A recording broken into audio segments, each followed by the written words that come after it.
So today is class 1 and let me share the screen.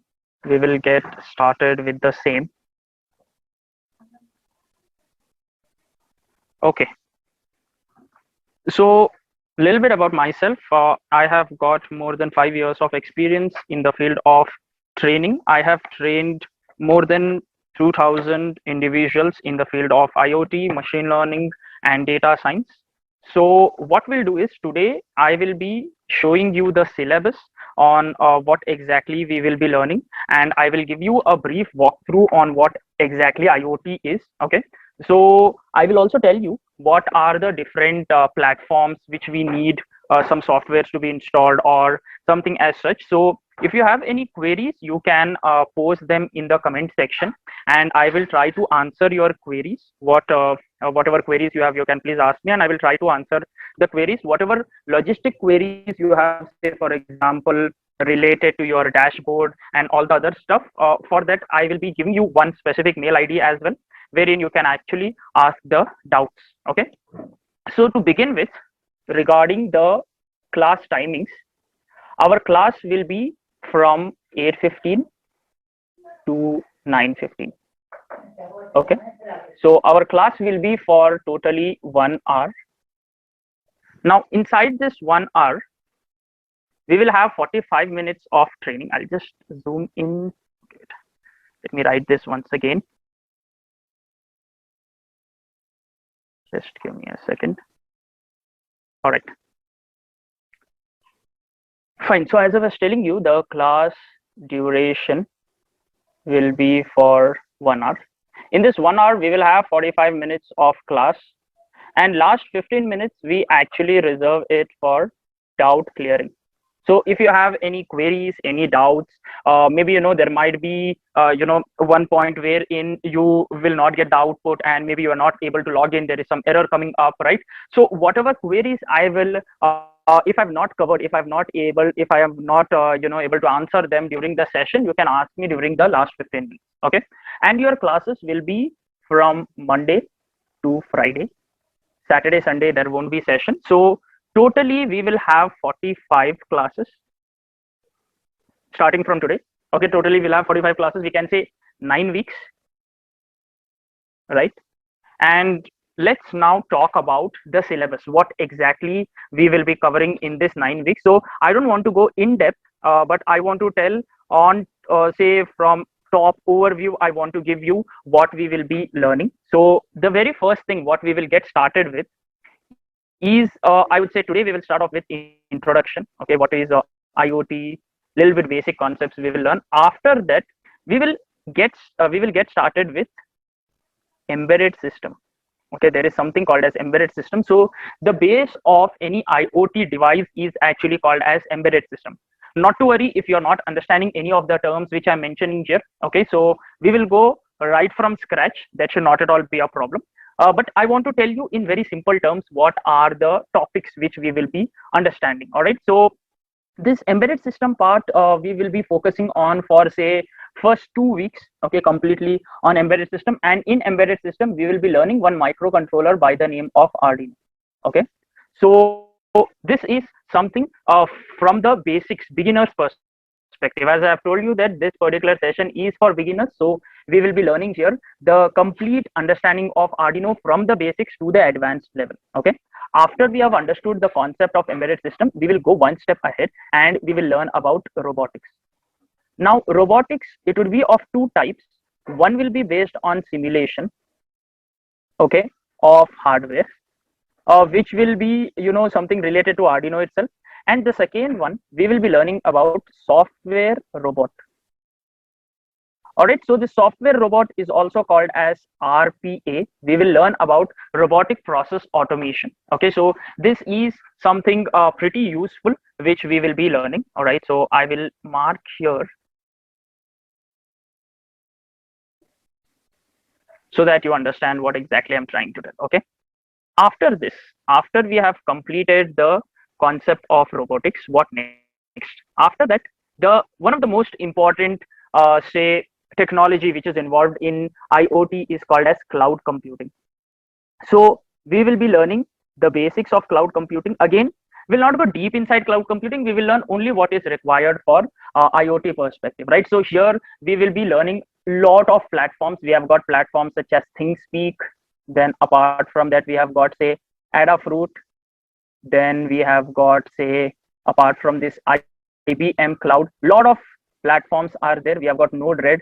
We'll be learning. I have not mentioned all, but yeah, these are some of the platforms which we will be learning. Okay, and we are learning cloud computing with respect to IoT. Okay, so next thing after this is done, we will learn say Python programming. So the reason why Python programming is taught here is because Python is very popular in the field of IoT.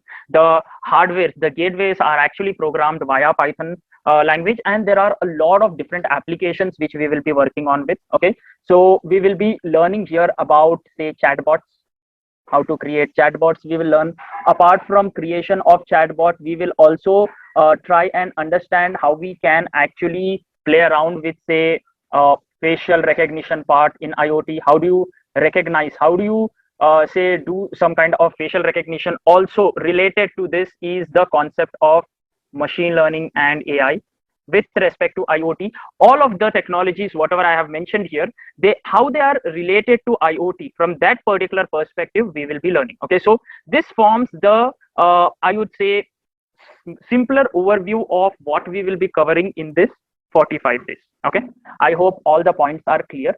So the next point what I want to talk about is the concept of project. So we will be working on totally 4 projects, 2 minor projects, okay, and 2 major projects. So totally we will be working on 4 different types of projects. Okay, and we will give you nearly 1 week's time to work on every project, 1 week. But for the final major project, we will give you little more than 1 week. You can consider it to be say 10 days. For the major project, the time will be little bit extended to 10 days. Okay, so you will have this time and you will have to create this particular project and you will have to submit it. All right, that is how it is going to be. Also in between, we will have in between these sessions, okay, every now and then, say I would say once in 2 weeks we will have one doubt clearing session as well. Okay, if you have any doubts related to any topics, right, we will have doubt clearing session. So this doubt clearing sessions would be very important for those people. Say for example, you I have taught you one specific project in the first week, you are not able to do that particular project properly. Okay, even after several tries you are not able to do so. All of those doubts could be cleared in the doubt clearing session. Okay, so normally we would keep the doubt clearing session for say half an hour, but if in case there are more doubts, we will extend it to another 1 hour or something like that. Okay, so we will have this particular thing alternate weeks. All right, so you will be seeing in your timetable as well, the doubt clearing session will be mentioned, and I'm sure that you would love the sessions of doubt clearing as well, because whatever doubts, whatever minor queries are there, those things we will try to cover up. Okay, so yes, I think so I've spoken about almost everything. Okay, one more question what I had to tell you was that what specific programming language will we learn, or are there any prerequisites for this? So let me tell you that there are no prerequisites for this course. A beginner who is completely new to the field of technology can also take this particular course, because we start the course from complete scratch. Okay, from the very basics. So no need to worry, there is no prerequisite whatsoever. Talking about the programming languages, what programming languages will we be learning towards the end of the course? I've already mentioned here Python. I will put Python towards the end. Apart from Python, which and all other programming language we will be learning? So the very first programming language which we will start off with is called as Arduino programming. All right, now Arduino programming is very much similar to C or C++. So if you are familiar with C or C++, Arduino programming will be very easy for you. If in case you don't know, not to worry, again we will start from scratch. Apart from that, we have one concept of, or I would say there is one more platform which I forgot to add here, which is called as MIT App Inventor. Okay, so this platform will actually help you to design your own mobile apps. And for that, you will learn another programming tool, which is called as Scratch programming. So basically, this is a visual programming tool. Okay, visual tool for coding. Fine. So it will be more of a drag and drop kind of a thing. The third programming what we will be learning is in say RPA. So this one is not again a programming tool. I would say this is more of say visual tool itself, but the backend of this particular tool is based on .NET programming. Okay, so the syntax will be similar to .NET. If you have heard about .NET programming, the syntax will be very much similar to .NET. All right, next we have got one or two projects on MATLAB. If in case you have heard about MATLAB programming, we will be working on MATLAB as well. And finally, we will be working on Python. So Python is something which we will be learning towards the end. So I can say in short that these are the 5 programming languages which will be encountered, which you will be learning, okay, as and when we move on from this particular course. Okay, as and when we go ahead, we will be seeing these 5 programming languages. All right, so one more important note: whatever things I tell you or I give you as a reference, I will be uploading all of this particular content on Google Drive. Okay, so on my Google Drive, I will upload all of the things, like for example, if I have PPT or maybe this particular whiteboard, whatever I have written for your understanding of notes, right? Apart from that programs, I will be uploading on Google Drive. Okay, and I will be sharing a public link with you. Fine. So you need to please save this link, this particular link, whatever I will be giving you. Please save this link, because whatever reference material will come from my end to you, it will be on this Google Drive. You need to make sure that you save this particular link safely. Okay. Whatever new things I want to add, I will be adding it on this Google Drive folder itself. Okay.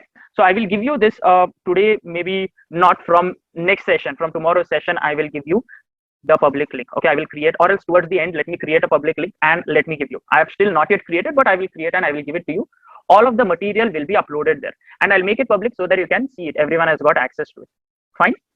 So with that, I will start with the introduction to IoT. But before I could start with the introduction, if there are any queries regarding whatever I have spoken, you can please ask me. If there are no queries, please type in no queries, and then we will get started with the introduction to IoT.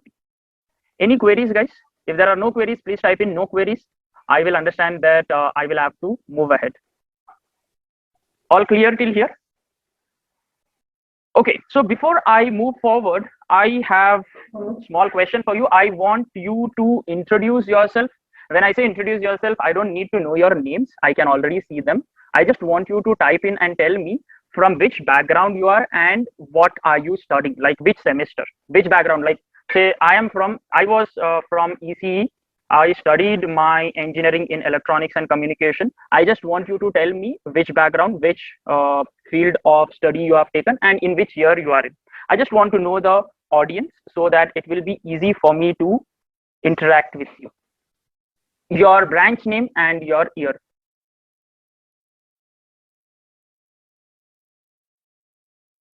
Okay, I can see a lot of people from ECE, third sem. Okay, third year. Mechatronics. Okay, we have got someone from Mechatronics as well. Third year. Okay, a lot of people from third year, second year. Okay, we have got a mixed crowd. Second year, first year, third year. But I can see almost all, majority of the people are from ECE. Okay, electronics and communication. That's great. Even I'm from ECE. So you can consider me to be your super senior. Okay, great. Fine. So let's get started with the basic introduction to IoT. All right. I'll just open up the PPT and let us get started. Okay. So IoT, these are 3 different terms. We have got internet, we have got off, we have got things, right? So I don't want to define things because we already know things. Things are those things which we see all around us, right? So some random stuff. Let's talk about the technical terminology here. What is internet, right? So back in the day when we didn't have this access to internet very easily, if you wanted to understand say one specific meaning, specific meaning of one word, right, you'd always refer to dictionary. We had this dictionary, right? So back in the day. Right now obviously everyone goes to Google and you check it. So if you refer any dictionary and if you see what exactly is the meaning of internet, this would be the definition. So I've taken one definition of internet from Cambridge Dictionary. So Cambridge is, very popular for this particular thing. So what does this Cambridge Dictionary has to tell about internet? Let us see. So Cambridge Dictionary says that it is the large system of connected, say, computers around the world that allows people to share information and communicate with each other. So it's a very lengthy theoretical answer which can bounce off your head, but let me make it very simple for you. So I have highlighted here two important words. What are the two important words? The very first word is information. The second word is communication, right? We have got information, we have got communication. So in simple terms, what it is trying to tell you is that there are computers which are connected, okay, and you can share information and you can communicate. So basically, something which allows you to share information and communicate with each other is actually called as internet. Okay, so what is internet? Internet allows you to share information and communicate. All right. So if you're putting this particular definition with respect to IoT, we would add another terminology here. See, internet refers to only computers, but internet of things means that whatever information, whatever communication you do with computers, now you can do it with all the things. Okay. So the IoT definition is just the extension of internet definition. Are you all with me on this? What is IoT? IoT means the large system of interconnected devices. I wouldn't call computers now. I would call devices. Devices can be anything, okay? Anything which can be connected to, say, internet, okay? Anything which can be connected to, let's say in our simple terms, Wi-Fi. It can be connected. Say, for example, let's consider laptop. Laptop can be connected to internet very easily. Mobile phone can be connected. Nowadays, we have got smart watches. We have got smart TVs. We have got smart refrigerator. We have got smart washing machine. We have got smart oven. All of these gadgets, if they are able to get connected to internet, if they are able to communicate with each other, then that ecosystem is called as Internet of Things. Is the point clear? What exactly is Internet of Things and how is it related to internet?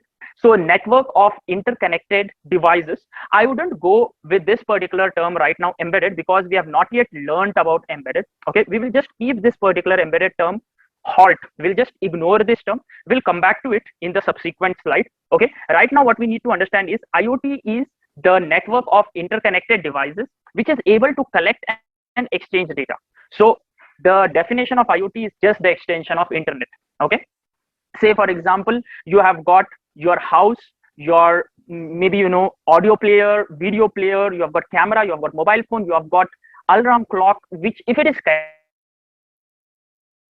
connected to one specific network, then we call that ecosystem as IoT. Okay, the best example what I can give you of IoT is a smart home. Okay, so you can consider a lot of things inside a smart home, right? You have got your mobiles connected, you have got your laptops, again as I've told you, you have got your smart TVs connected, you have got your washing machines, ovens. You can connect all of these things to one specific network. All right, and that is where the term IoT comes into picture. All clear till here? You might have even seen cameras, right? So CCTV camera, obviously it should be connected to internet, only then we will be able to access it, right? So this is also part of smart home. All right, say for example, if you're talking about watch, which is the most popular smart watch? Yes, can someone tell me which is the most popular smartwatch? We have got it from Apple, right? We call it as, yes, so we have got it from Apple, we call it as iWatch, right? So that is the most popular one. Obviously there are a lot of different say companies which are also providing this particular thing, but I was just talking about the popular one. So it is always connected to your mobile phone, right? So basically your smartwatch and your mobile phones are connected to each other so that they can share the information. That is what is IoT, right? So if you have your laptop connected to your mobile phone, if you have your say some other thing, say for example, you think about anything, maybe in the future it is believed that each and every device would be connected. It would be made so capable that it could connect easily to internet, all right, so that the communication can happen very easily. So that is IoT. Now let us understand this term embedded. I spoke about embedded here. What exactly is embedded here? So embedded system means it is a combination of hardware and software. So for example, when you have any component, that particular particular component, if it has got hardware as well as software, then I can consider that particular thing to be an embedded system. Okay, I'll give you a very simple example. So you might have already seen this particular flow chart. So if you're talking about a computer, we know that the heart of or the brain of computer is the CPU, which we call it as the processor, right? And we have got, say, for example, keyboard, mouse, which is connected or which is considered as input. It is sent to the CPU or the process, and then the information is given to the output, right, which is in the form of, say, monitor or printer or speaker. Now the main question is, where is software present? Because if you're talking about keyboard, keyboard is a hardware, mouse is a hardware, say CPU is a hardware, then monitor is a hardware, everything is hardware. Tell me, in a computer, where is software present? Can someone tell me? In a computer, whatever we see, this is the complete hardware part, right? What is the meaning of hardware? Hardware means the touch and feel physical parts, correct, of any computer or any say system. Now tell me, where is software present? Is it present in input? Is it present in process? Is it present in output? Where do you think software is present? No, I want a general answer. Yes, it is present in process. Obviously operating system and all will come there. It is present in process. You agree with me? It is not present in input nor in output. It is present in process. In process, we have got multiple this one. We have got motherboard, we have got hard disk, we have got RAM, ROM, and all of it. Yes. So basically, it is present in process. That is the main idea here. Correct? Okay. Now you have got hardware everywhere, but just because of this software present inside process, we call the computer system as embedded system. If this process isn't present, if this process or the software isn't present, input, barely keyboard, is not an embedded system. It is just one piece of hardware. You can't do anything with it. Output, monitor, you can't do anything with it. It is just one piece of hardware. You need software for it to work. Okay, got the point? Now I want to ask you another question. Say, for example, in our house, okay, for example, in our house, if I want to turn on the light, let us try to consider one specific analogy here. I want to turn on the light. What do? I go near the switchboard, I press the switch, and the light turns on. Now I have got two important things, right? Let me just come here. I have got two important things. The very first thing what I have here is switch, and I have got light. Now tell me, which amongst them is input, which amongst them is output? Simple question. Yes, switch is input, light is output. All clear till here? When I press the switch, light turns on. When I say press the switch again, light will turn off. This is a very simple understanding of what we have. Now to answer the question, the next forward, this one what we have here is, can I call this particular system to be an embedded system? Can I call my house, like literally right now where I am? Say, for example, I just go near the switch, press the button, light will turn on. Can I call this as embedded system? No. Why can't I call this particular thing as embedded system? Yes, there is no software. Only hardware is there. That is why I can't call it. What if I have to convert this particular thing into embedded system? If I have to convert this particular thing, switch and light, this particular thing into embedded system, what should I add? I should add a software somewhere. Now, what you need to understand is that if you want to run a software, you need one specific device that is called as process. Obviously, there are different types that we will talk about it a little while later. Let us just consider that we need a process. Okay, so I have got switch here. From switch, if I send the data to one piece of hardware which will process my data, I will call it as process, and that process will send the output to my light. Then can I call this overall system to be embedded system? I have got switch, I have got light. This is my input, this is my output. This is my what? Process, or I would say something wherein software is present. Can I call this particular thing as embedded system? Yes. Why? Because I have got hardware plus software. So let us talk more about this process, or let me call it as embedded system itself. Okay, let us talk more about this embedded system. So in the world, wherever you find any device wherein you consider that software is present inside it, you need to immediately understand that either it can be a processor, okay, or it can be a controller. Wherever you find any device wherein you feel that there is a software inside it, just consider that that particular hardware is either a processor or a controller. Now, what is processor, what is controller? So basically their task is pretty much simple. Okay, their task is to just process the data. What is their task? Process the data. That is what it does with the help of software. Their task is pretty simple. Now let us try and understand what exactly are the different types of processors and controllers. Tell me, in your computer, what will you have? In your computer, will you have a processor or a controller? In your computer, laptop or desktop, whatever you're talking about, it will be a processor, right? Why do you think it will be a processor? Obviously because we have heard about it, Intel Core i5 8 gen 9th gen, right? So that is the processor, this one which we actually call, right? So Intel is pretty famous for that. Then apart from that, we have got AMD, right? So there are a lot of companies, but these are on the top, this one, right? So now, in simple terms, if I have to define, say, controller and processor, controller is a device which is used for doing repetitive tasks. Repetitive task. Okay, something you want to repeat and you want to process the data. Say for example, you want to just turn on the light, just turn off the light, and that is repetitive. You will be doing it again and again and again. Say for example, you have got AC, you have got AC remote, you have got buttons, you will just press the button. What do you think? Is there any magic happening? It is just basic microcontroller programming, right? Inside that remote, you will have a microcontroller chip which is programmed in such a way that, you know, when you press a button, certain codes are executed, because of which your AC will probably, you know, turn colder, or it would be you know, increasing the temperature or decreasing the temperature. Okay, got it? So wherever we have got repetitive tasks and smaller tasks, that is where we use controller. Wherever we have multitasking, we will be using processor. Now my computer, it will do a lot of tasks. I am teaching here, I am doing something on Zoom. Apart from that, right, I have got several other tabs working here, right? Maybe I can use something to play a video, I can use something to play a game, right? There are several tasks which are working, right? That is where we use processor. Okay, so examples of controller and processor, let us see. So processors are used in computers, desktop. Okay, computers will mean the desktop part as well. So you can write here PC or laptop. Correct. I'll write here controller. So controllers are used in AC remotes. Okay. Apart from that, TV remotes. Right. Now tell me, what about mobile phone? Is it going to be a processor or a controller? Mobile phone. What do you think? Does it use a processor or a controller?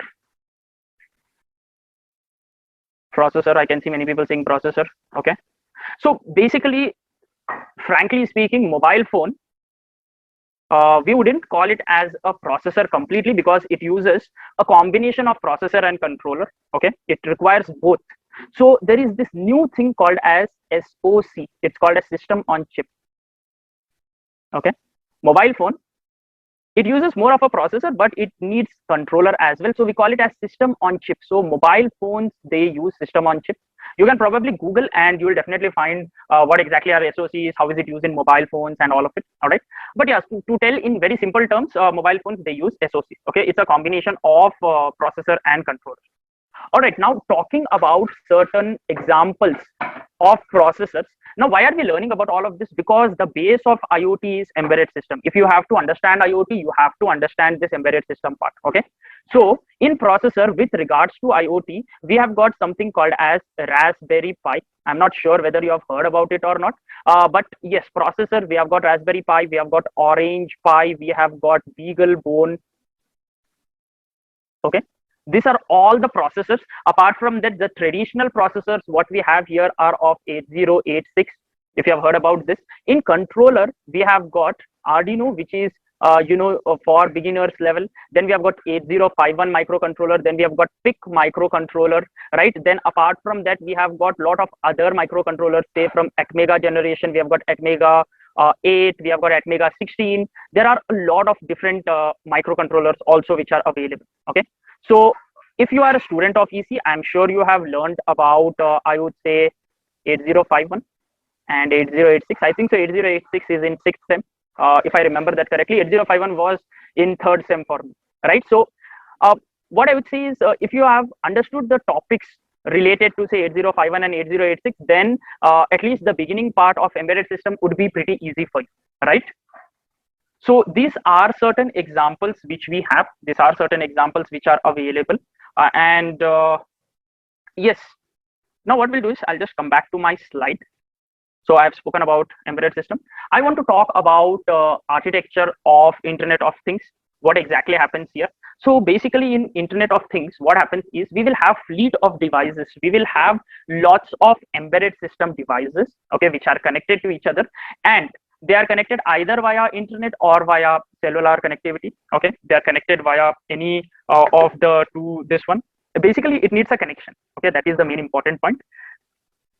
After that, there are a lot of ways in which they can be connected, as I've told you. Sometimes, we also consider say Bluetooth also a part of IoT, although it is for smaller this one. But I'll tell you a very good example wherein Bluetooth is used for IoT part. Okay, now after this is done, we have got the most important part, which is called as IoT device cloud. So whatever the values or whatever the devices we have here, their logs. What is the meaning of logs? Logs means messages.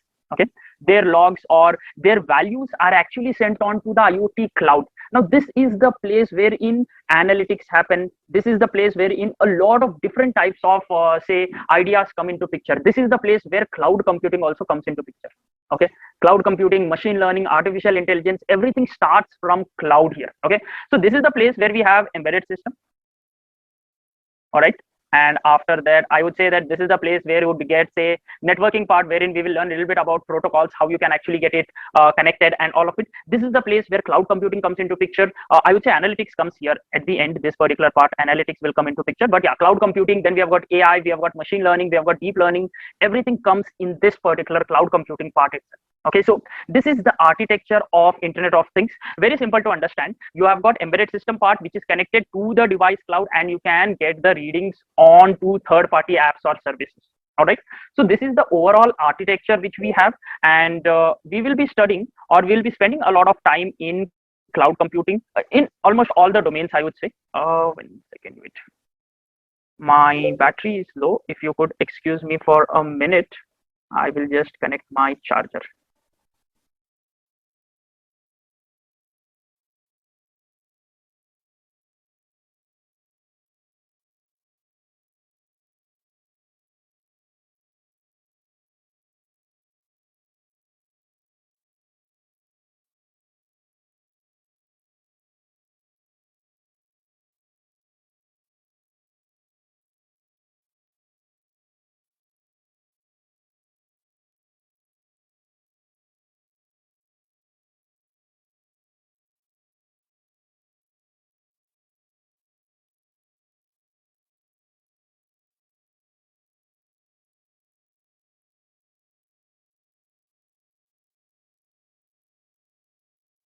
Okay, uh, sorry for that. Thank you for waiting.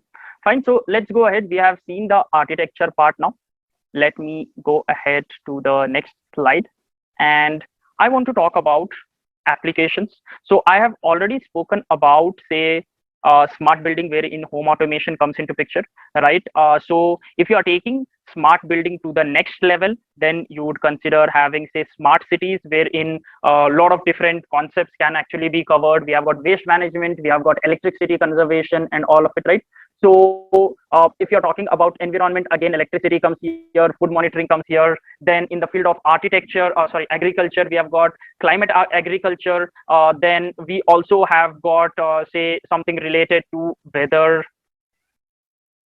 report or weather forecasting part, wherein sensors are required, right? So this is something which is very useful in the field of transport and logistics to actually track your goods. IoT sensors are used. Then in consumers, we have got smartwatch coming into picture here. Variables, we have got a lot of different things. Then in industries, we have got maintenance monitoring, which is again really good for understanding. So a lot of applications are actually available. Now I want to talk about one specific application which would help you relate the concept of IoT part here. Okay, so let me just 1 second, wait. Let me just go back to my Google part, and I will type here bounce bike. Okay, so how many people have heard about this bounce bike? So I'm from Bangalore. Right now, it is obviously the pandemic situation time, so it is a little difficult to get this particular thing. But apart from that, I used to use this particular service regularly, pretty much, right? So if I have to travel from one end to another end, so I could see only couple of people. Okay, have you used Bounce? All right. I found it to be some innovative idea, something different, right? So it is like a self-ride bike itself. Self-ride doesn't mean that you just have to sit. This is like they give you this particular bike for rent. It is something similar to a rental bike. But I want to talk about one specific feature here wherein IoT is actually included. Okay. So for those people who don't know what is Bounce, basically this is a rental service for bike wherein there are a lot of different business models for Bounce based on different cities. For metropolitan cities, it is different. For two-tier cities, it is different. But talking about Bangalore, I want to talk specially about Bangalore because I have used this particular service, right? So what happens is you will not have key for this particular bike. Okay, the way this particular bike services work is that there will be certain points or certain places wherein you will find this particular bike. Okay, again, there are different say plans for this. There are their own say docks wherein we get this particular bikes. Wherever we have got this metro stations, just below these metro stations, usually we find these bikes. But the best part about this Bounce service is that you can pick it from anywhere and you can drop it anywhere. That means if your house is say in one specific location, you can just drop it outside your house. The only condition is that it should not be no parking zone. If it is parking zone, then you can park it anywhere. That is the only rule for them, right? You can park it anywhere. So the way this particular app works is that you will have to download one specific app and you will have to search for the bike. So you will be searching this particular bike via GPS sensor, right? So you'll have a GPS tracking device, and with that you will be searching it. The moment you find that particular bike, how do you turn it on? Now this is the place where IoT comes into picture. How do you turn on this particular bike? As I've told you, Bounce bikes will not have keys.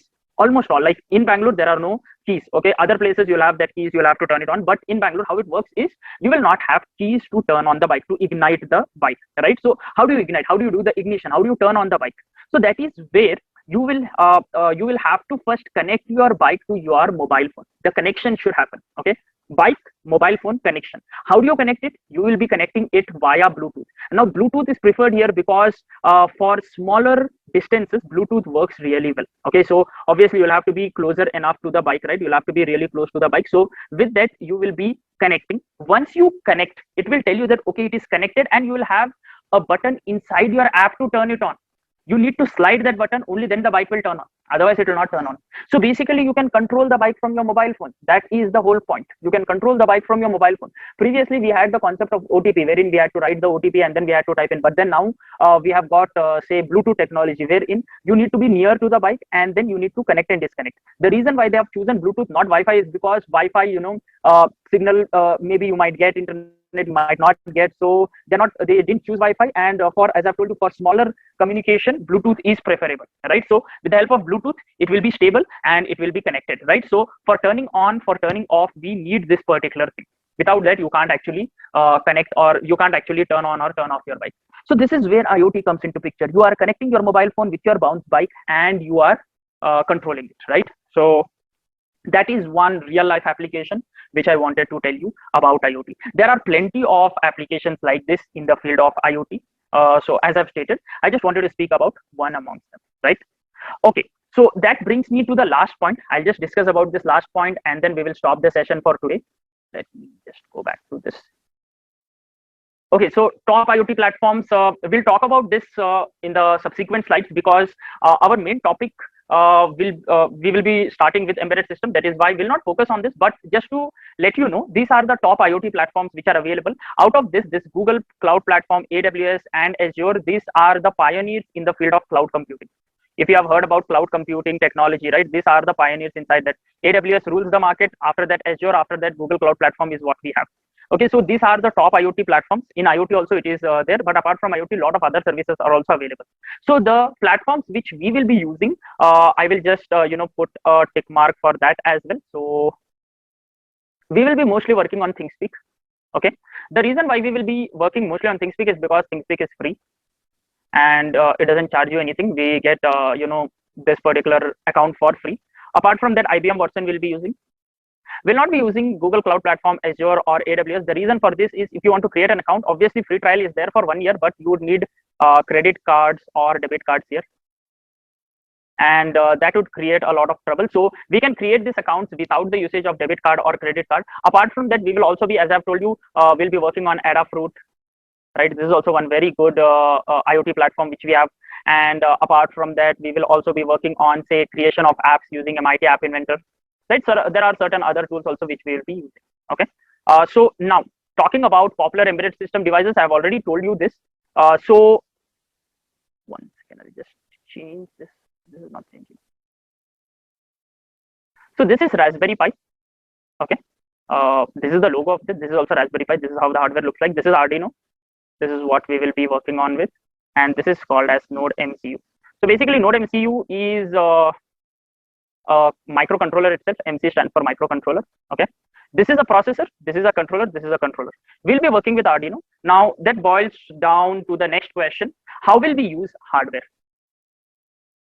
So do we need hardware for this particular workshop? The answer is no. Since we are conducting this online, we will be using simulation tool. Okay. So what I want you to do is I want you to go to this particular link. It's called as www.tinkercad.com and just create an account. Okay. What is Arduino? How to use Arduino? We will talk about Arduino in the next session, but today's homework, I would say, assignment or something which you need to be ready with, okay, for tomorrow's session is that you need to create account on Tinkercad. Okay, Tinkercad is basically a simulation tool wherein you can create and program Arduino projects without the need for physical hardware. Okay, so the complete embedded system we will be learning on Tinkercad. If you have an account, that's great. If you don't have an account on Tinkercad, please do create one. Okay, so yeah, that is it from my end. I want to stop here. In tomorrow's session, we will get started with what exactly is Arduino, how to use Arduino, how to use Tinkercad. Everything we will be learning from tomorrow's session onwards. If you have any queries, you can please ask me. I will try to answer them. This bike runs with solar energy. Okay, so Rajita, previously it used to run on petrol, but right now it runs on electricity, right? So I'm not sure whether they have introduced solar energy because I have not used this particular service from past 1.5 years because of this pandemic. But we have got electric bikes in Bounce, right? So you'll have to charge it with electric bikes, this one, and then yeah. Okay, I hope that answers your question, Rajita. Fine. Any other queries, guys?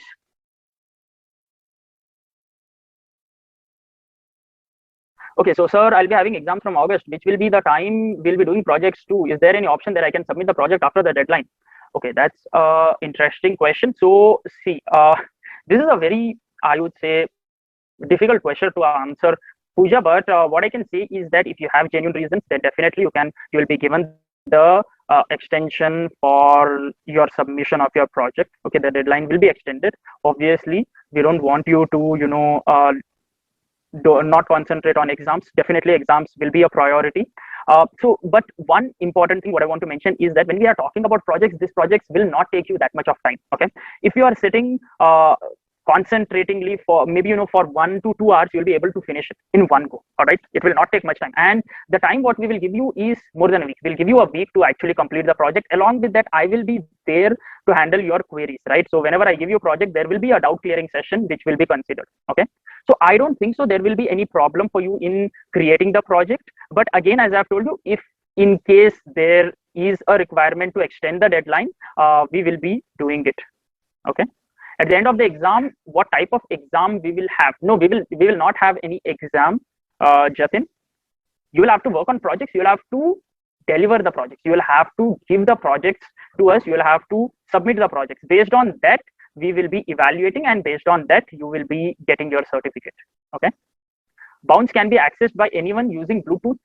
Yes, Pramod, like that doesn't mean that if you have Bluetooth, you will be able to do it. You'll have to install the app, and then you'll have to, the connection part is via Bluetooth. Okay, that is what I'm trying to do. The connection part, whatever it is there, it happens via Bluetooth. Obviously, there are a lot of other mechanisms. The security protocols are also involved there. But yes, the connection part is Bluetooth. It will ask you to get connected to Bluetooth. Is Tinkercad sufficient? So Abhishek, for now, for the beginning of say our class, it is sufficient. What kind of softwares do we need to complete the course? So Sayan, we will be using this particular software for now in the beginning, and after that we will jump on to say RPA tool, which is called as UiPath. Okay, so I'll just write down here the softwares which are required for this particular course. So the very first thing is Tinkercad, okay, which is available online, correct? Next we would need UiPath, okay.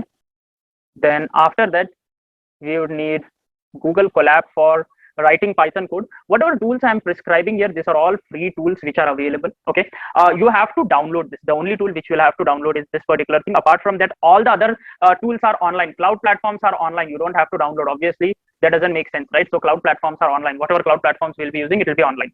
And apart from that, so I will be demonstrating you projects with respect to Node MCU. These are certain demonstrations from my end, demos, okay, on Node MCU will be done, okay. Certain projects will be done on Node MCU. If in case you want to buy hardware, you can please consider buying Node MCU. I will be giving you the link for buying the Node MCU, but it is not mandatory. Let me tell you that it is not mandatory. If in case you want to buy Node MCU, you can please consider buying it, because there are certain projects which I want to show you with respect to Node MCU. I have Node MCU, I will be demonstrating it. If in case you want to buy it, you can please consider buying it. I will be giving you the link. Let me share the link with you. Node MCU. We'll be learning Node MCU, I think so, after 4 weeks, not in this particular month. After 4 weeks is what we will be learning. Okay, so yeah, this is the link for Node MCU. You can just keep Node MCU. This would be a good investment. Again, as I've told you, it's not compulsory to buy. If in case you want to work with Node MCU, you can. All right. Sir, project, we will use real hardware or simulation if required. So Sai Krishan, as I've told you, Arduino completely it will be on simulation, but Node MCU, I will be doing it with hardware, the demonstration part. Okay. So if in case you want to buy, you can consider buying this, okay, and we can do it together. It's not compulsory to buy, okay, it's not compulsory. You can very well finish the course without this particular thing, but just for the sake of demonstration, I will be doing it.